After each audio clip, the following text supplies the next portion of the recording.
সুপ্রভাত। আজকে আমি মুসুরির ডাল আর চিংড়ি মাছ দিয়ে মুঠা বানিয়ে দেখাবো।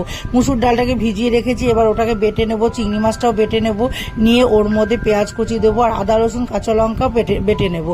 নিয়ে ওই বটা মশলা একটু দেবো, একটু জিরের গুঁড়ো দেবো আর একটু গরম মশলার গুঁড়ো দেবো, পরিমাণ মতো নুন হলুদ আর কর্নফ্লাওয়ার দিয়ে ভালো করে ওটাকে মেখে নেবো। নিয়ে ছিদ্র করা থালার মধ্যে তেল মাখিয়ে মুঠাগুলোকে সব সাজিয়ে দিয়ে গরম জলের মধ্যে সেদ্ধ বসিয়ে দেবো। দিয়ে ওটা হয়ে গেলে ওগুলোকে আমি ছাকা তেলে ভেজে তুলে নিয়ে ওই তেলের মধ্যে জিরে তেজপাতা ফোড়ন দিয়ে পেঁয়াজ কুচি টমেটো কুচি দিয়ে আদা রসুনের পেস্টটাকে দেবো, একটু জিরের গুঁড়ো একটু ধনের গুঁড়ো লাল লঙ্কার গুঁড়ো কাশ্মীরি লঙ্কার গুঁড়ো পরিমাণ মতো নুন হলুদ স্বাদ মতো একটু চিনি দিয়ে ভালো করে এবার সেদ্ধ করা আলুগুলোকে দিয়ে ভালো করে কষিয়ে যখন তেল ছেড়ে আসবে তখন জল দিয়ে দেবো। দিয়ে মুঠাগুলোকে দিয়ে ফুটে উঠলে ঘি আর গরম মশলা ছড়িয়ে নাড়িয়ে চাড়িয়ে ঢাকা দিয়ে রাখবো। তারপরে একটু উপর থেকে ধনেপাতা কুচি ছড়িয়ে দিয়ে তারপরে সাজিয়ে পরিবেশন করব।